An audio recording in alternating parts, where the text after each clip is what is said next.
ராம்கி, நீங்கள் எப்படி பார்க்குறீங்க?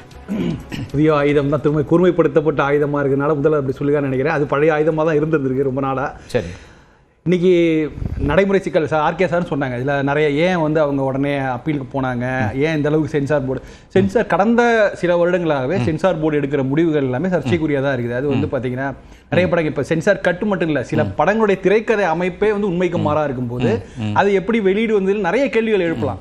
ஸோ சென்சார் போர்டைய நடைமுறைகள் நிச்சயமாக ஒரு ஒரு சந்தேகத்துக்குரிய விஷயமா தான் பார்க்க வேண்டியிருக்கு. அதே சமயத்தில் இதை வைத்து நடக்கப்படுகிற அரசியல் அதுதான் வந்து அதிகமாக பேசப்படும் நினைக்கிறேன்.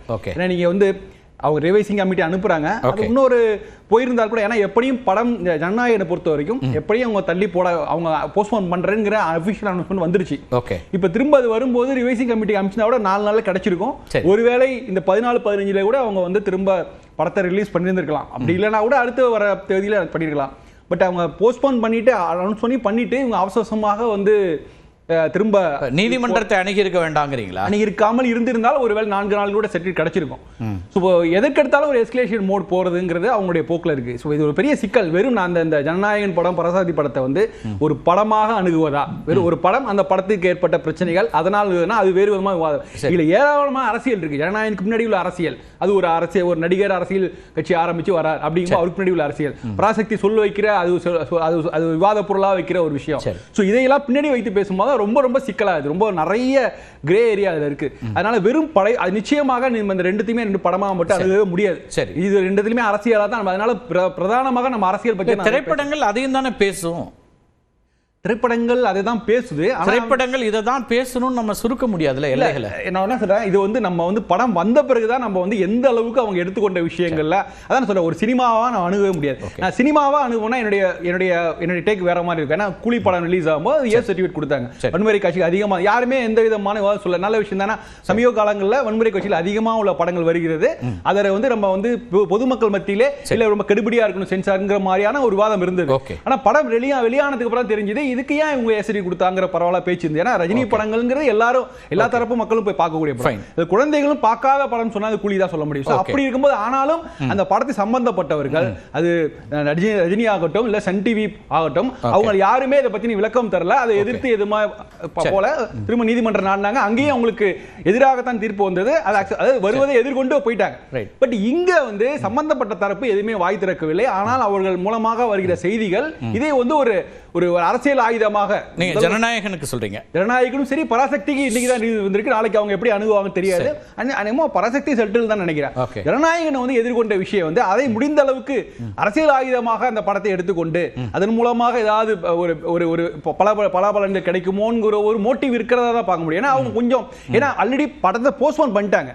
போஸ்ட்போன் பண்ணாம இருந்திருந்தா கூட அவங்க மத்தியில சரி இந்த விஷயத்தினால அவங்க வந்து காத்திருக்காங்க அப்படின்னு கூட சொல்லலாம். அவங்க போஸ்ட்போன் மறுக்கல. உங்க பார்வை அப்படியே வைக்கிற ராம்கி, இப்ப அவங்க வந்து இந்த திரைப்படத்தை தங்களுக்கான அரசியலுக்கான ஒரு ஆயுதமாக அல்லது களத்தில் பயன்படுத்துறாங்க அப்படின்னு வச்சுக்கிட்டா, இன்னொரு பக்கம் அவங்களுடைய கொள்கை எதிரி அப்படின்ற பாஜக மத்திய அரசு இருக்கு.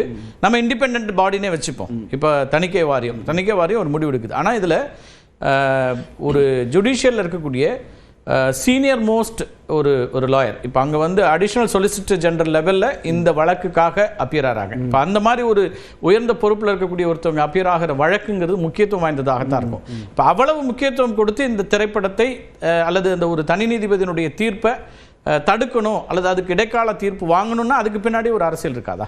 நிச்சயமா இருக்கு. அதனால தான் சொல்றேன், சென்சார் போர்டு செய்வது எல்லாமே அரசியல் நம்ம சொல்ல வரல. ஒரு சில முடிவுகளில் அவங்க பல கேஸ் இது வந்து இந்த சென்சார் போர்டு இல்லை, தமிழ்நாடு அரசியல் அளவில் நடக்கிற விஷயங்களும் பார்த்தீங்கன்னா சின்ன சின்ன விஷயங்களும் எஸ்கலேட் ஹைகோர்ட் போறது எல்லாம் பார்த்துருக்கோம். ஸோ அதை வந்து பொறுத்திருந்து கூட செய்திருக்கலாம்.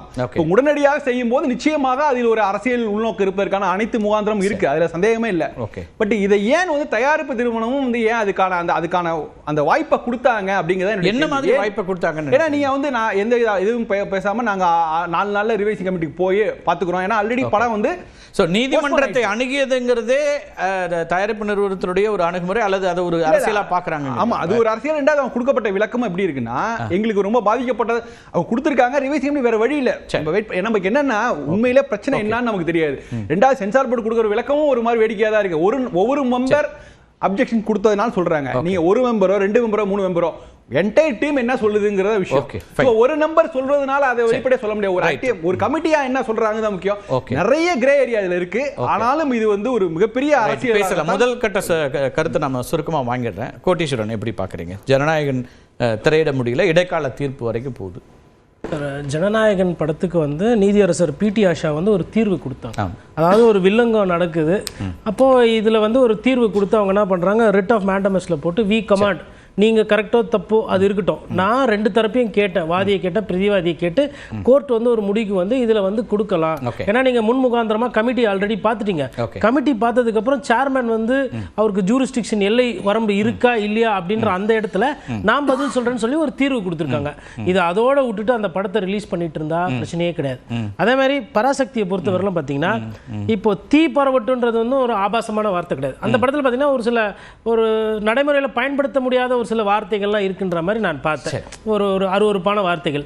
அந்த வார்த்தைகளை நீக்கினதுல எந்த தப்பும் இல்லை. ஆனா அறிஞர் அண்ணா பேசின ஒரு நடப்பில் பேசக்கூடிய ஒரு வார்த்தை தான் தீ பரவட்டும். இல்லை இப்போ அதில் கூட எனக்கு வந்து வார்த்தைகளை நீக்கணுமா அல்லதுக்கு அதுக்கு சான்றிதா நீங்கள் வந்து அது வந்து ஏ சர்டிஃபிகேட் தான் கொடுக்க முடியும் அப்படின்னு கூட சொல்ல முடியும் தானே, அல்லது அதையும் தாண்டி நீக்க வேண்டியது இருக்கு அப்படின்னு பார்க்குறீங்களா? அவங்க மேபி அதை வந்து பார்க்குறவங்களோட பார்வையில் வந்து அதை ஒரு படமாக பார்த்துட்டு இருந்தால் பிரச்சனை கிடையாது. அதை பார்த்து பயந்தா அண்ணாவோட வார்த்தை என்னைக்குமே ஒரு சிலருக்கு பயத்தை தான் ஏற்படுத்துது. ஏன்னா அது தமிழ்நாட்டுக்குன்னு உண்டான ஒரு அடையாளம். நம்ம பராசக்தி வரும். நான் ஜனநாயகன் கேட்டேன், முடிச்சுட்டு நான் அடுத்ததா சரி. நான் இப்போ ஜனநாயகத்தை பொறுத்தவரையிலும் பார்த்தீங்கன்னா ஆர்டிகல் 19 உங்களுக்கு ஜியில் பார்த்தீங்கன்னா ஃபண்டமெண்டல் ரைட்ஸ் இருக்கு. நமக்கு வந்து இந்திய அரசியல் அமைப்பு சட்டத்தில் வந்து அடிப்படை உரிமைகள் இருக்கு.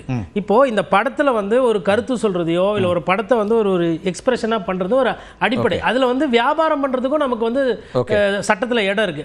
அப்படி இருக்கும்போது ஒரு படம் வந்துட்டு ஒரு கருத்தை சொல்லுது, இந்த படத்தில் ஒரு காட்சி இருக்கிறதுனால ஒன்றும் ஆட்சியை மாற போறதுல காட்சியை மாற போறது. அது ஒரு படம். அதை வந்து தேவையில்லாம பெருசாக்கி ராதாகிருஷ்ணன் சாரும் எனக்கு முன்னாடி அழகாக கோட்டிட்டு காமிச்சார். இந்த கேஸ்ல எல்லாம் அப்பீர் ஆனவங்களோட பேர்லாம் பார்த்தீங்கன்னா துஷார் மேத்தா, முகுல் ரோஹத்கி, மோகன் பராசரன், இவங்க எல்லாமே வந்து வெரி பிக் சீனியர் கவுன்சில்ஸ். இவங்க பொதுவாக எந்த மாதிரினா ஒரு 5 பெஞ்சு 7 பெஞ்சு இருக்கிற அந்த மாதிரி ஒரு மாநிலத்துக்கும் பிரச்சனை, முக்கியமான விஷயங்களுக்கு தான் இவங்கெல்லாம் ஆர்கியூவாங்க. அப்போ இதை வந்து தேவையில்லாம பெருசு பண்ணி ஒரு இடத்துக்கு எடுத்துட்டு போயிட்டாங்க. அது ஜனநாயகனை பொறுத்தவரை. பராசக்தியை பொறுத்தவரையிலும் அதுல வந்து ஒரு ராம்கி சொன்ன மாதிரி ஒரு ஓரவஞ்சனை இருக்கு.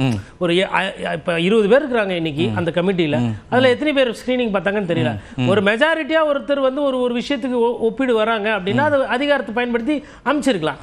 அந்த படத்தையும் வந்து நீங்க அதை ஒட்டுறது கொள்றது இதுல ஒரு டைரக்டருக்கும் வந்து ஒரு படம்ன்றது ரொம்ப முக்கியம். அதுல வந்து ஒரு கருத்து இருக்கும். நீங்க ஒரு 10 கட்டு 15 கட்டு பண்ணீங்கன்னா அந்த படத்தோட சாரஸ்யம் போயிடும். அது வந்து நிஜம் அல்ல, ஒரு நிழலா காட்சியில பண்ணுவோம். அப்ப நீங்க அதுல போய் கண்டமேனிக்கு சிசர் போடும்போது அதுல ஆபாசம் இருக்கு, இல்ல வந்து குழந்தைகள் மீது எதனா வந்து ஒரு பாலியல் த்ரீண்டியா இருக்குன்னா அதை புரிஞ்சுக்க முடியுது. பட் இது வந்து ஒரு போராட்ட களத்தை வச்ச ஒரு படம் போது அதற்கு உண்டான ஒரு சுதந்திரத்தை கொடுத்துருக்கணும்ன்றதா என்னோட பதிவு. ஓகே, முதல் கட்ட கருத்தா எடுத்துக்கிறேன்.